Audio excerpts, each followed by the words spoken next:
Greetings, City Council and Mayor, and the viewing audience. This is the City Manager, Alex Nguyen, recording this presentation ahead of the City Council special workshop to set the Council's priorities, the 5-year priorities for the period of 2021 through 2025. This is a not unique, but somewhat rare opportunity for us, for all of us to, in working together and in collaboration, to align the council's priorities with the upcoming budgets. And it's especially special this year because we can also ensure that we have alignment with the new Measure E investments.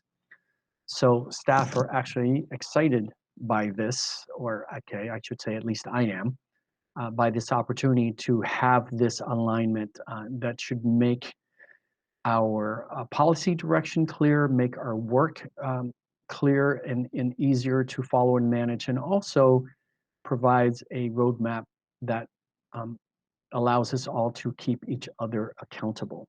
So it's actually really an exciting opportunity for us. Now, speaking of Measure E, there have been several questions that I've heard from residents, as well as coming through council members where you're being asked with regard to Measure E, questions such as, where's Measure E? What are we doing with the Measure E money? And so on. So I just want to summarize the Measure E timeline just so people are informed. So going back to November, that's when the penny-and-a-half sales tax increase was approved by voters. And since then, nothing's happened in relation to Measure E funding. And the reason is it does not actually go into effect until this coming April 1st. So it's still a few months away. And then we do not get the first payment from Measure E until the final week of June. That is typically when the state sends the tax allocation payments back down to local jurisdictions. And also to point out that that first payment is actually for the current fiscal year, the fiscal year 20 to 2021, the one we're in now. So it won't be until the second payment, the following quarter, which again, typically at the end of September, where we receive that quarter's payment. And that is actually the first Measure E allocation that will go into this upcoming budget for the fiscal year 21 to 22.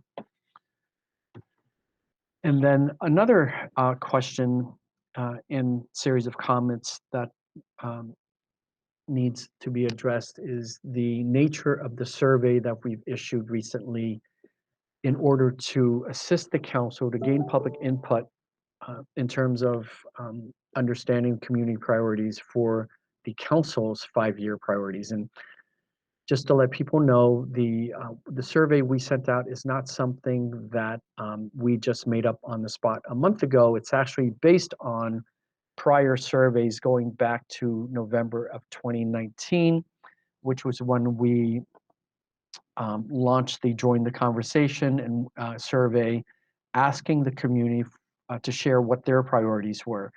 And that survey actually continued for many, many months. And the information we gathered there, which I'll provide a summary of later in this presentation, was used in my proposal to the City Council and the public about what I would recommend should we receive Measure E approval, what I would recommend we invest in. So we took that information and then recently asked the community, okay, so based on those outcomes, community-based outcomes, how would you rank those? And that's the results of the survey that we have now that you're utilizing to help you as you set policy direction on the 25th of February. So with that information, of course, we end up with what will be tonight, February 25th, when this actually occurs at the council meeting. So hopefully people who are concerned and interested and wanting to understand what's going to happen on the 25th, I hope people are able to take the time to watch this presentation so that you have clear background to understand as the council has its deliberation and vote on the night of the 25th. Okay, so going back to the original Join the Conversation survey, here were the first round of outcomes. And as you can see, people ranked these categories as important. So I'm going to review them very quickly: protecting drinking water sources, protecting public safeties, protecting our storm drains to prevent pollution into the ocean and the beach, improving the city's ability to respond quickly and effectively to natural disasters, retaining qualified public safety staff, including firefighters, police officers, and paramedics.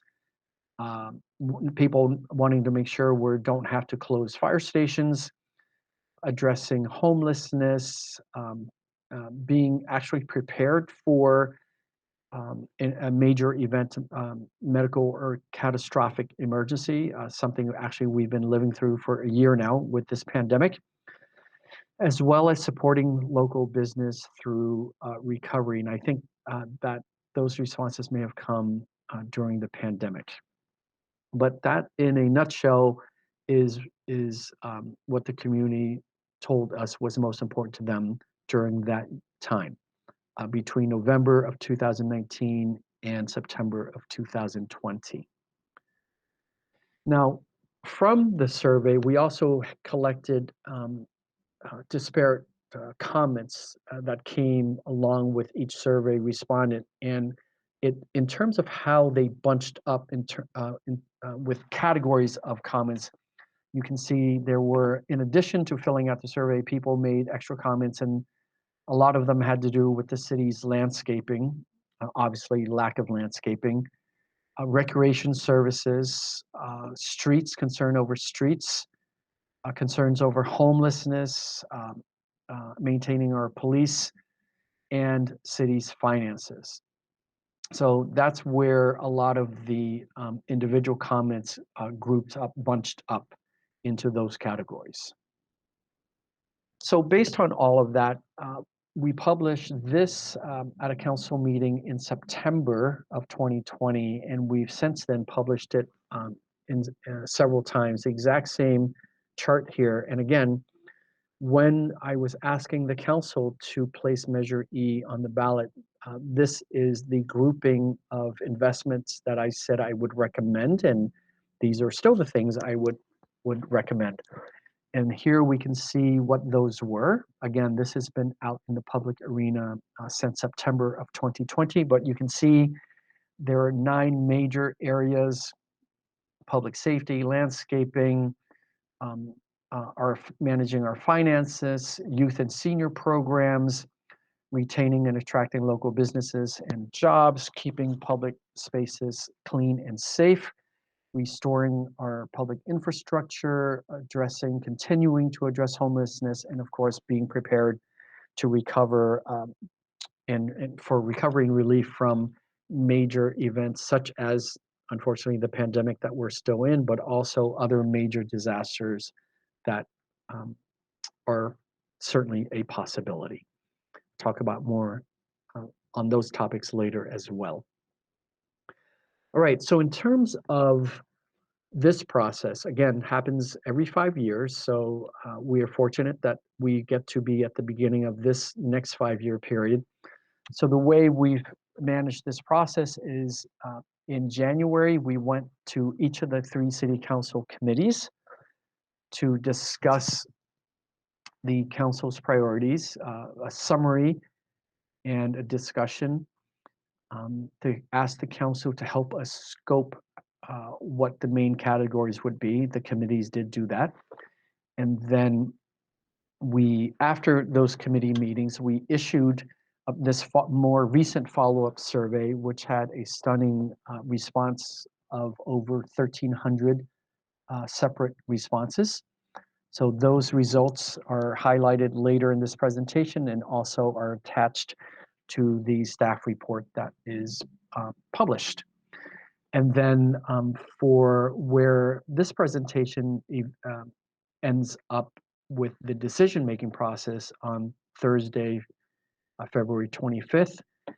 And at that session, the council will actually select its priorities for the next 5 years. And then we will gather the outcome of that meeting, package it into a new staff report for the council to adopt, I believe, on March 16th at that council meeting.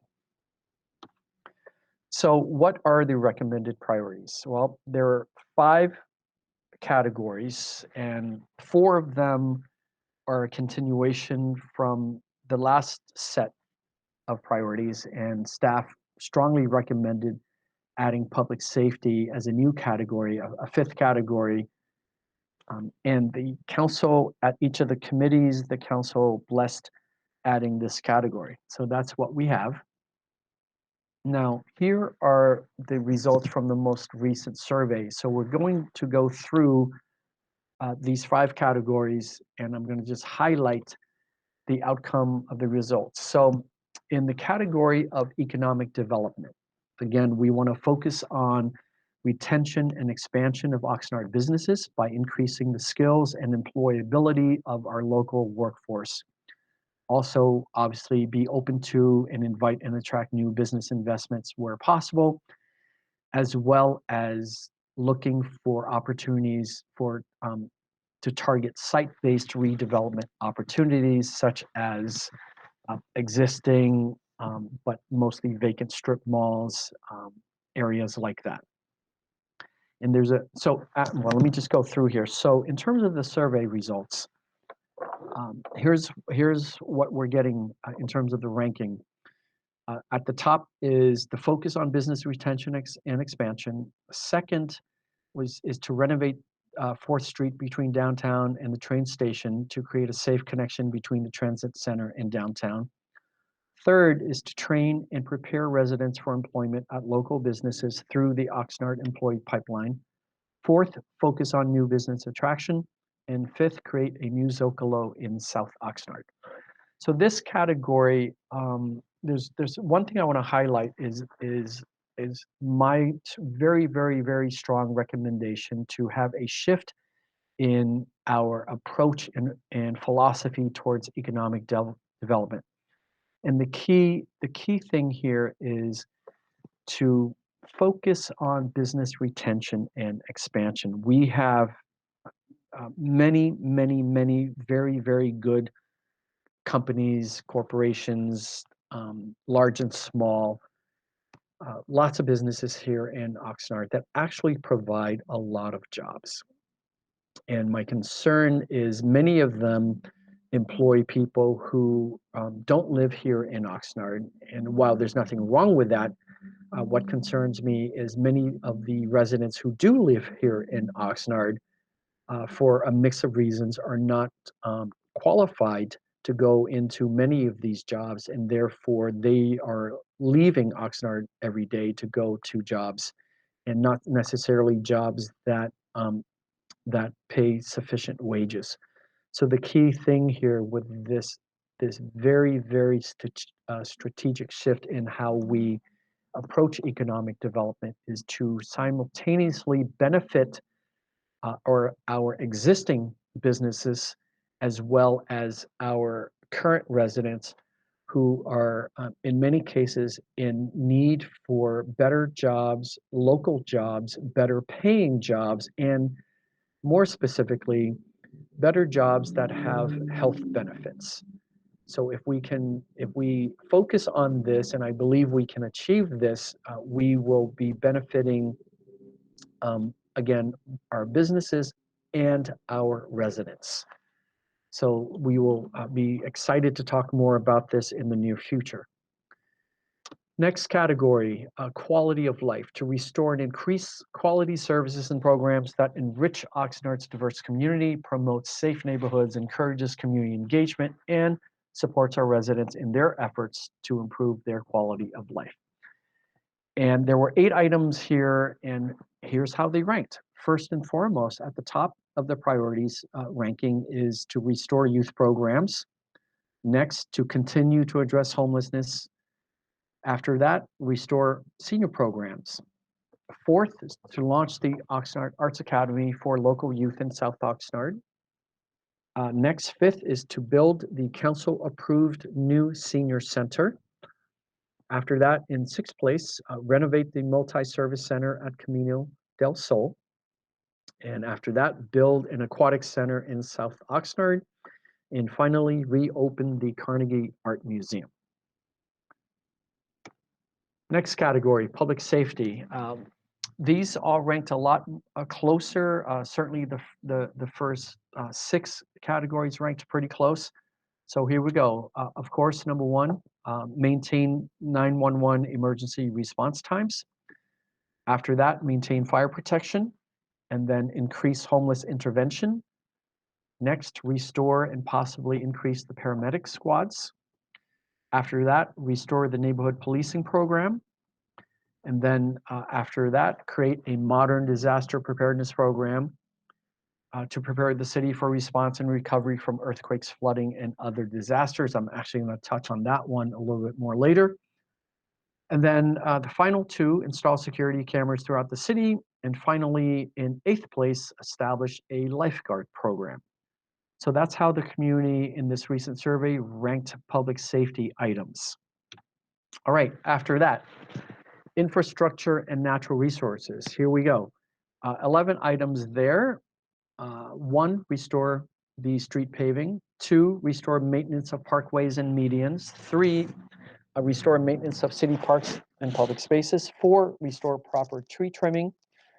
Five, ensure adequate water, future water supply. Six, repair the alleys. Next, respond to illegal dumping. Then repair seawalls at number 8. 9, improve harbor water quality. 10, clean up the gateways to the city. And finally, in 11th place, complete the levee construction for flood protection. Now, in terms of organizational effectiveness, that's something that I'm responsible for, and these are the things that I am recommending that we focus on. And again, we'll talk about this a little bit more later, but you can see the 7 items: secure long-term financial sustainability, replenish the reserves, improve financial accountability, and expand transparency, establish enough reserves so that beyond the day-to-day financial reserve, we have a little cushion to respond to disasters that are, going to happen one day in the future. Invest in appropriate staffing levels to actually get the job done. Strengthen the city's cybersecurity. That, of course, is an ever-growing problem for every organization in the world. And properly invest in staff training and development. All right. So there's the information, right? The updated survey information. And so this is what the city council will review. And on the night of the 25th, we will have hopefully a robust conversation, a debate, deliberation, whatever shape it takes to get us to actually set the priorities for the next 5 years. So I wanna start by to help frame this process by first saying, starting with the bottom line, which is we've got to have a high functioning organization in order to deliver on the council's priorities, which obviously are derived from the community. And having clear policy direction is necessary. So having the two, right, having a high functioning organization to deliver the services and programs, and having clear policy direction so that we are delivering the right mix of services and programs. Having that will provide for a better Oxnard. So for the last decade or so, this organization has been just treading water just to stay above, just to stay afloat. Everyone is well aware of this. There's just been a lot of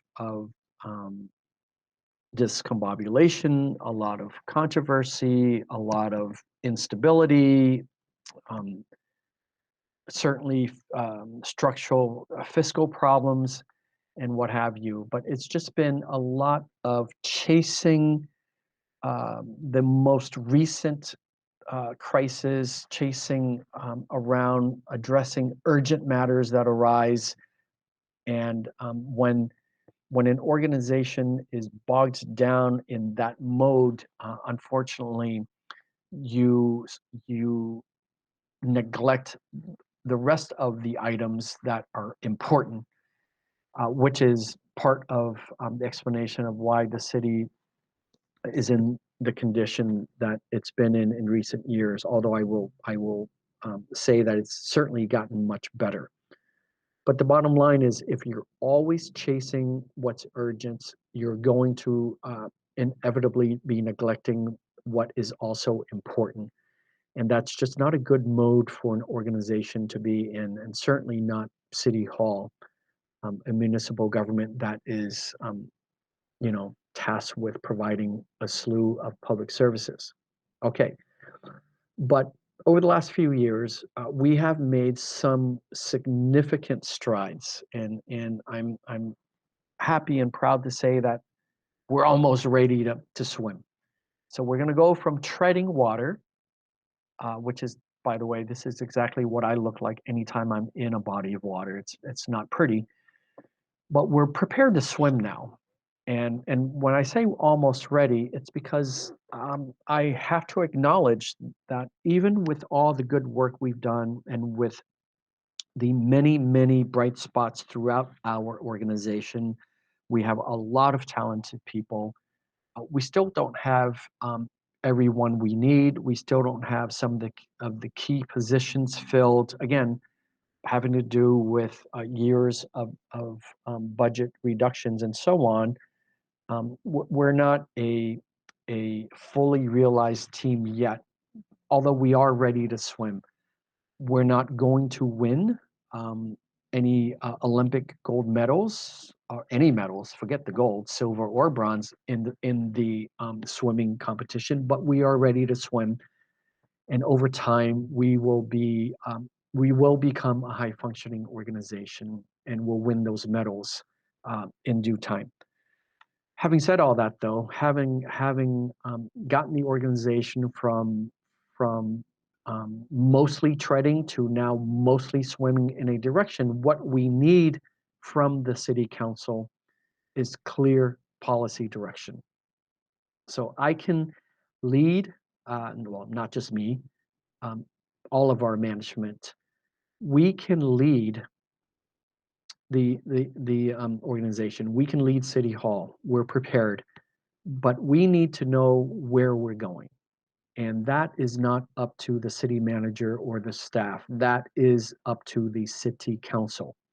And that's what I mean by we need clear policy direction. And this is what we hope to get on the night of the 25th.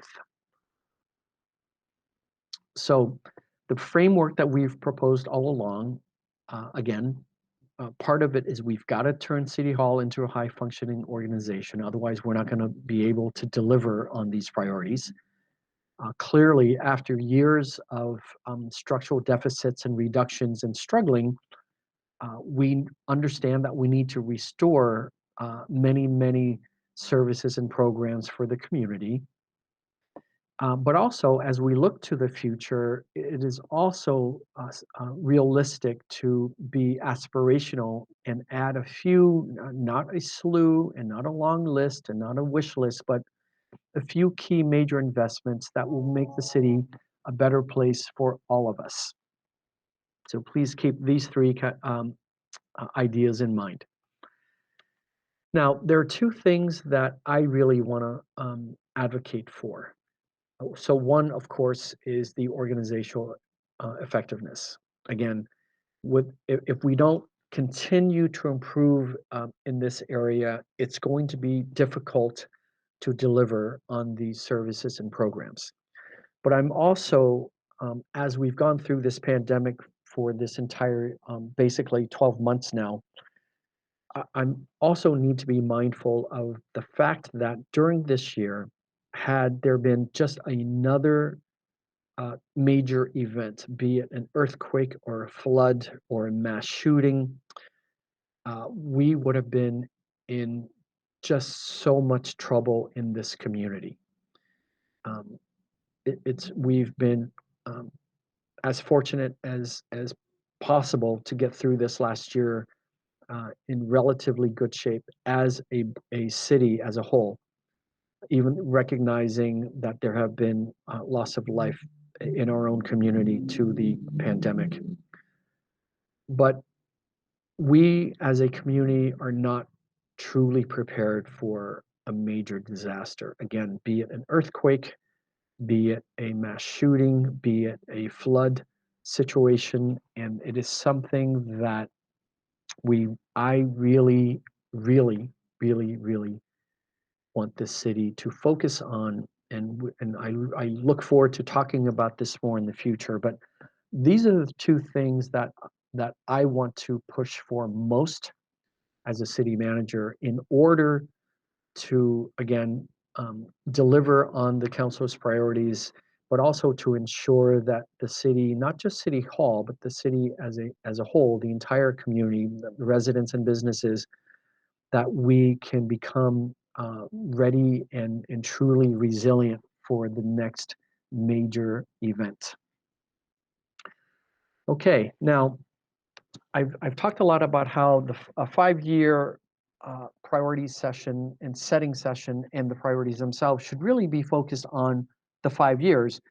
But I also want to say that we have to be mindful about the future that's literally around the corner, and and so that we're not just getting ourselves back to the basics that we want to be back at and to be excellent at delivering those basic services and programs, but we really need to be in a situation where we're prepared for the major sweeping changes coming, that we're either going to participate in these changes and go through the variations of how they impact our community and how we benefit from them, or we get left behind or we get run over. So I want to make sure that we're not like this ostrich here, and that we have our heads in the sand. Uh, Again, because we're so busy with urgent things that we're not paying attention to important things. But I know some people are tired of me talking about autonomous cars, but they are coming. It's literally around the corner. Then there's automation of all kinds of activity in our society, um, and this goes towards not just machinery but also artificial intelligence. 5G is here. It's about to sweep the nation, and we need to be prepared for those changes as well. And then, because this is a historically an agricultural community, we need to be aware that vertical agriculture is coming, and that too will bring sweeping changes to not only land use but also to our farm worker labor force, and how the nature of those businesses and their work will also be changing. And and it's not that in this 5-year priority setting I'm asking us to struggle with these items. What I'm saying is, in this next 5 years, we need to improve our organization and get it to be that high functioning organization, so that we can be in a position to think through these sweeping changes that are coming around the corner. How to anticipate what we do, for example, with electric vehicles, right? You can see in headlines anywhere now that all the major car companies have made commitments to have their entire fleets become electric in the very near future. So what does that mean? It means the gas tax all but disappears. And how does that impact cities? Well, cities rely on gas tax dollars to fix our roads. So when all the cars become electric, they're no longer buying gas, and hence no longer paying that gas tax. But those cars are still beating up our streets, and in fact, electric cars are heavier pound for pound than gasoline engine cars. So actually, they will be causing more damage to our streets. So the issue is, how do we prepare for that, and what do we need to do to replace the gas tax revenue? Because no matter what, we will be continuing to repair our roads into the future. So it's items like that that right now we don't even have time to think about this stuff, but it's coming. And like I said, if we're not even able to think about it, when it hits us, it'll literally run us over, rather than us being prepared ahead of time and figuring out how to benefit from these sweeping changes rather than trying to catch up to them. Okay, some more food for thought. Focus on 5 years. Make aspirational choices that are both achievable and measurable. Match with resources, right? Once we set the priorities, every time we do a budget over the next 5 years, the budget should um, enable us to achieve those priorities. We should also have metrics. So if you say, okay, go do priority A, and then in the budget you say, okay, we're gonna give priority A X numbers, then you should also be informed, what does the public get for that, or what does the organization get for that, and how do we know, and how is it measured? And related to that, of course, is a timeline. So for each of the priorities, some of them will have multiple projects, but when we bring them to the council, not only should it be properly funded and should it have some proper metrics, but there should be a clear timeline for when to hit the milestones in those metrics. And then finally, of course, we expect them to align with the Measure E priorities that we spoke to the public about last September. And to wrap it all up, all of this should be um, in the budgets, the ensuing budgets. So, think of the priorities as the city council's policy direction. That's that navigational compass that tells me where you want me to take the organization. And then each budget you do is the policy statement for that fiscal year. But they should all be in alignment, and they should match in terms of the policy direction. Okay, so what does the city council need to do on the 25th? Well, before the 25th, so the week prior, obviously review the input from the surveys. That's published here, the summaries that I have in this presentation, but also the data and the comments. There are numerous individual comments that you'll see. Obviously review what the staff's recommendations are. It's all part of this presentation. Think through the information and synthesize it as best you can.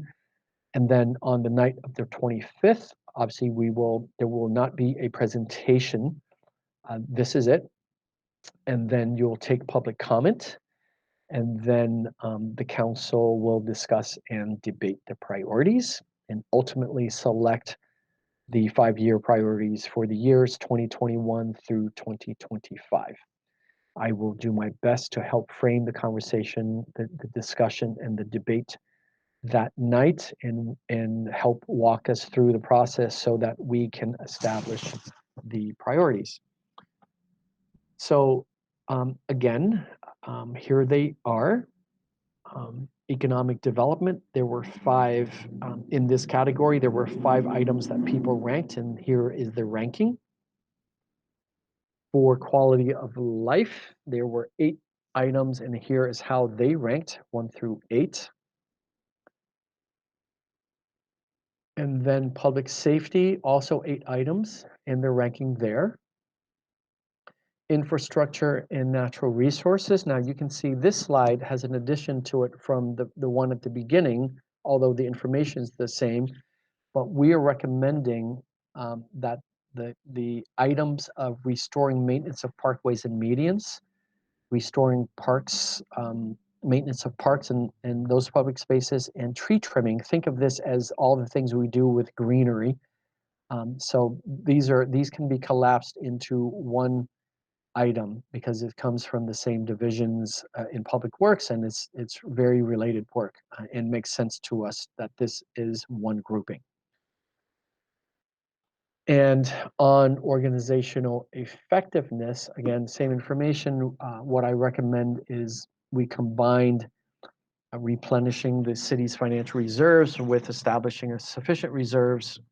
It's all the general fund reserve, and also on the item of improving financial accountability and expanding transparency, I actually believe at this point, thanks to the tremendous work of the finance department, that we have made significant progress, both in the areas of financial accountability as well as the transparency. You can see our most recent audit, which was the best audit the city's had in more than 5 years, as well as the recently implemented budget portal on the city's website. Now, this is not to mean that we don't pay attention to this anymore. I just recommend that in terms of the council's priorities for the next 5 years, that the council can move on to these other items because we've made significant progress here. So the last thing I want to say is I am hoping that the council, in thinking about is it here, in thinking about making choices that, first of all, are in a 5-year window and that are aspirational and achievable, that we can contain this overall to 25 items. You'll recall that in the last round, you ended up with 131 items. And over that 5-year period, again, the organization was not in the best of shape. It is much better now, but clearly the organization was barely able to deliver on half of those. In part because it was just too many. Some of them were too vague, unwieldy, and immeasurable. So, what I'm hoping we get out of this round are priorities that are achievable. Some of them obviously aspirational, but certainly achievable and measurable, realistic within the 5-year window that we can achieve and deliver with the highest level of excellence possible. So I'm going to strongly recommend that we keep it to no more than 25. Again, we're looking at the next 5 years, not the next 50. And with that, I will conclude this presentation. Thank you. Look forward to seeing you at the meeting.